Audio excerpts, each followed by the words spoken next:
Alors le film commence et on nous montre un bateau au milieu de la mer, sur lequel il y avait un homme et il vivait depuis longtemps sur ce bateau. Pas de sa propre volonté, mais par contrainte, il s'appelle Marinet. Il avait fait ce bateau comme sa maison, et il a dû rester ici car c'est le moment où tous les glaciers ont fondu. Et le niveau de l'eau a beaucoup augmenté, grâce à quoi il n'y a aucune trace de la terre. C'est complètement fini. Alors maintenant, ces gens qui sont vivants, ils errent dans la mer dans des bateaux et des navires. Mais ils espèrent toujours qu'il y a un petit morceau de terre dans la dernière partie du monde, où ils peuvent s'installer et passer facilement leur vie. Après cela, le marin part à la recherche de nourriture dans l'eau pour attraper des poissons. Après avoir longtemps cherché, il ne trouve rien, alors il retourne à son bateau. Quand il voit un autre bateau, il parle au propriétaire du bateau. Il dit que la règle de la mer est que lorsque deux étrangers se rencontrent dans la mer, ils s'entraident. Ils peuvent échanger leurs affaires entre eux. Mais l'autre homme refuse que non, je ne veux échanger aucun de mes biens avec toi. Je n'ai pas non plus besoin de votre aide. Après quoi il commence à partir de là avec son bateau. En fait, le fait est qu'il avait volé Malta sur le bateau du marin. Il sentit qu'il m'appelait à lui par une excuse. Pour que l'affaire ne dégénère pas,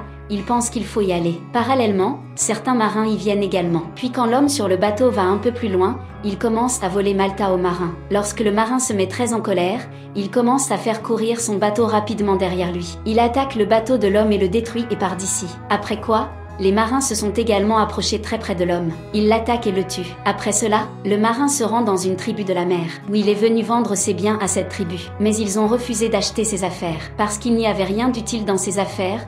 Tout était inutile. Après quoi il leur montre la boue dans une grande bouteille. Après avoir vu cela, le chef de la tribu lui demande d'entrer. En fait, à cause de l'eau partout, la boue peut se vendre à des prix très élevés. Et la demande pour la boue était également très élevée car on peut y faire pousser des céréales. Le prix de cette boue est fixé. Alors il parle au marin de donner 4 pièces en retour. Mais parce que la boue était très précieuse, le marin demande 8 pièces pour cela.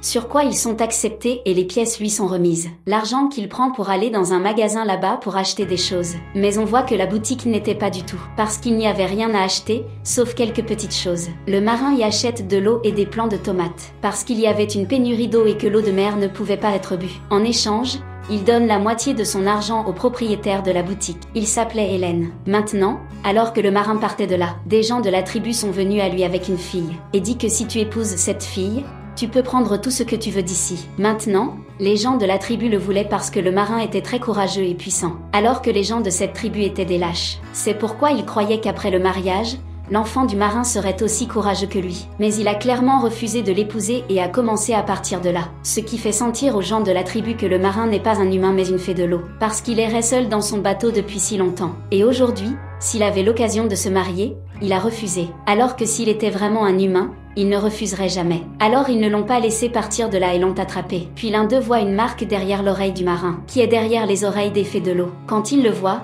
il prend peur et le jette à l'eau. Après quoi ils le sortent de l'eau et l'enferment dans une cage. Maintenant, ils pensent à le noyer dans l'eau et à le tuer, parce qu'ils ont utilisé son corps comme fumier après avoir tué un humain. Et après avoir tué le marin, ils allaient faire de même avec son corps. Mais avant qu'ils ne le fassent, certains voleurs de mer attaquent leur tribu. Puis, pressés, tout le monde se met à courir ici et là. Maintenant, ce n'était pas un voleur ordinaire, mais il était très dangereux et riche, parce qu'il avait des armes très grosses et chères. En dehors de cela, il y avait des vaisseaux volants, ce que personne n'avait à cette époque. Ils tirent constamment des balles sur la tribu avec leurs armes, à cause de quoi la tribu est dans un mauvais état. Il y avait de la fumée, tout était cassé, toute la tribu était complètement détruite. Puis quand la propriétaire de la boutique voit le marin se noyer, elle vient vers lui, et elle dit « Je peux te sauver ». Mais pour cela tu devras m'emmener sur ton bateau. Ce qu'il accepte, puis Hélène brise immédiatement le verrou de la cage et le sort. Après quoi, il emmène Hélène et sa fille sur son bateau. Maintenant, nous découvrons que la fille d'Hélène a un tatouage sur sa taille, qui est en fait une carte d'une île. Et c'est l'endroit où il y a beaucoup de terre et ces gens peuvent s'y installer. Ici,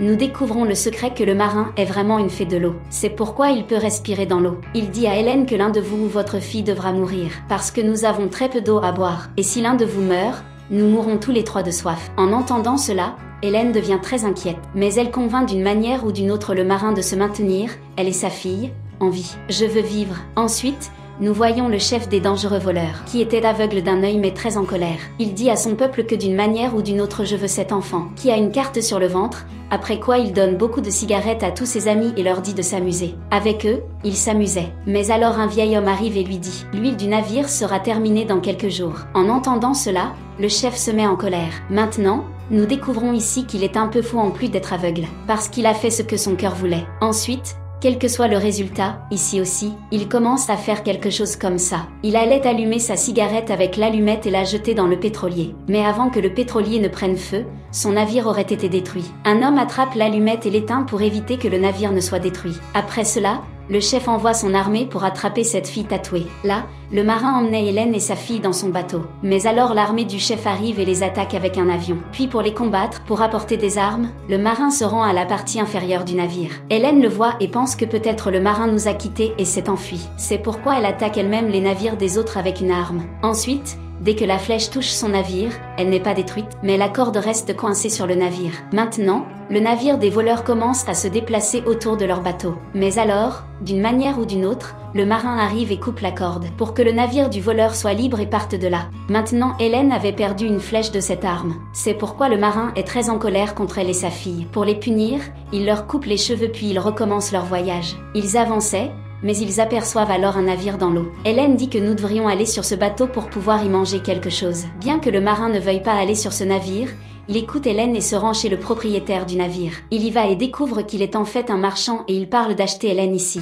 Mais en échange, il n'avait rien à donner au marin. Mais ensuite il montre un papier au marin. Maintenant, parce qu'il y avait une pénurie de papier et que personne n'avait de papier à cette époque. Alors le marin dit à Hélène d'aller chez le marchand pendant une demi-heure en échange de ce papier. Et puis dès qu'Hélène va vers lui, il l'emmène dans la partie inférieure du navire. Il venait de partir, puis le marin vient derrière lui et lui dit que ton temps est écoulé. Mais comme cela ne fait même pas encore 5 minutes, l'esprit du marchand devient fou. Il attaque le marin avec un couteau. Mais parce que le marin était beaucoup plus puissant que lui, il le tue avec son propre couteau. Maintenant, le marin savait qu'Hélène et sa fille avaient très faim. Alors il saute à l'eau et attrape un très gros poisson. Après quoi ils mangent à leur faim. Maintenant, au fil du temps, l'amitié entre le marin et Hélène augmentait, où ils étaient devenus de très bons amis. C'est pourquoi il apprend aussi à nager à la fille d'Hélène. Maintenant qu'avant il ne les aimait pas tous les deux, maintenant ils étaient amis l'un pour l'autre. Or, un jour, le marin voit qu'il y a un autre bateau derrière son bateau. Maintenant, elle ne comprend plus rien à qui appartient ce bateau. Mais quand Hélène voit ce bateau,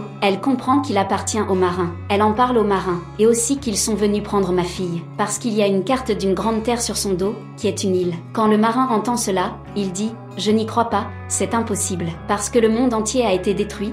Comment cette terre peut-elle être ?» Hélène dit « C'est vrai, cette terre est vraiment là, parce que quand j'ai trouvé cette fille, elle avait de la boue dans la main. Vous pouvez donc deviner que la boue ne se trouve que sur le sol. » Ensuite, le secret est révélé que cette fille n'est pas la fille d'Hélène, mais elle l'a trouvée dans l'eau alors qu'elle se noyait. Et puis Hélène lui a sauvé la vie. En entendant cela, le marin était très en colère. C'est pourquoi il enferme Hélène dans un sous-marin et l'emmène dans les profondeurs de l'eau. Le sous-marin est en fait un petit bateau qui est fermé de tous côtés, et il ne sert qu'à aller dans les profondeurs de la mer. Maintenant, Hélène arrive dans les profondeurs de l'eau et voit qu'il y a de magnifiques bâtiments en dessous, qui se sont noyés ici à cause de la destruction de tout. Puis, quand ils remontent, ils voient que les marins se sont approchés très près d'eux. Ils viennent à leur bateau et les attrapent. Le marin leur demande où est la fille qui était avec vous. Maintenant, parce qu'ils ne savaient vraiment rien de la fille, ils disent « Nous ne le savons pas ». En entendant cela, le marin se met en colère. C'est pourquoi il leur ordonne de les tuer. Maintenant, nous voyons la fille qui n'était nulle part ailleurs que sous le même bateau. Elle revient après avoir entendu le meurtre des deux. Voyant cela, le marin la rattrape immédiatement. Maintenant, elle avait trouvé la fille, mais il reste toujours ferme sur ses paroles. C'est-à-dire qu'il ordonne au marin et à Hélène d'être tués immédiatement. Mais avant cela, le marin emmène Hélène à l'eau. Les marins tirent des balles sur Hélène, mais elle s'échappe d'une manière ou d'une autre. Hélène dit au marin « Je suis un humain, je ne peux pas respirer dans l'eau. » En entendant cela, le marin lui donne son souffle, parce que comme je vous l'ai dit, c'était une sirène. Puis au bout d'un moment, quand il remonte,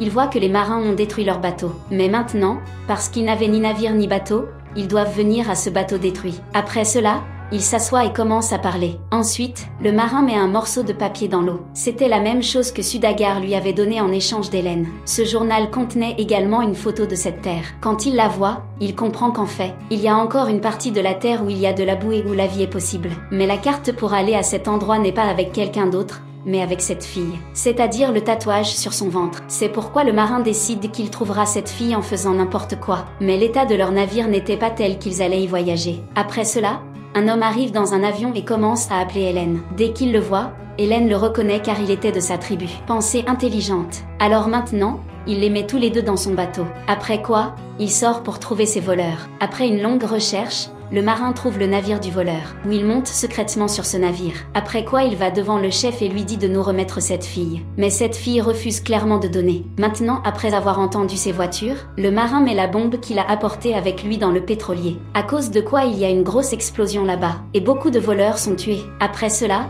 le marin commence à chercher la fille, mais le chef prend la fille et s'assoit dans un avion et commence à partir de là. Mais avant qu'il ne puisse emmener la fille à partir de là, le marin n'attaque que de sa propre main et arrête le navire, à cause de quoi son navire a également été détruit. Puis l'homme assis dans le pétrolier et Hélène sont venus ici, et avec l'aide de cela, le marin et la fille sont tirés vers le haut. Ensuite, il voit qu'il y a une grosse explosion dans le navire du voleur, à cause de quoi tous les voleurs restants sont également tués. Ensuite, nous voyons que le chef des voleurs n'est pas encore mort, mais il est toujours en vie, qui tire sur le marin. Maintenant, cette balle n'a pas touché le marin. Mais pressée, la fille tombe de ce puits. Maintenant, le marin envoie ses 3 bateaux pour attraper la fille. Mais avant qu'il ne puisse attraper la fille, au bon moment, le marin la sauve en s'accrochant à la corde. Après quoi les 3 bateaux entrent en collision et sont détruits. Et finalement il meurt aussi. Il y avait aussi un chef sur un bateau, alors maintenant son jeu est terminé. Après cela, nous voyons que le compagnon d'Hélène savait voir la carte. Ils atteignent l'endroit où se trouve la terre à travers la carte sur le ventre de la fille. Ils sont très contents de venir ici. Ils obtiennent également une hutte ici. Dès qu'ils entrent,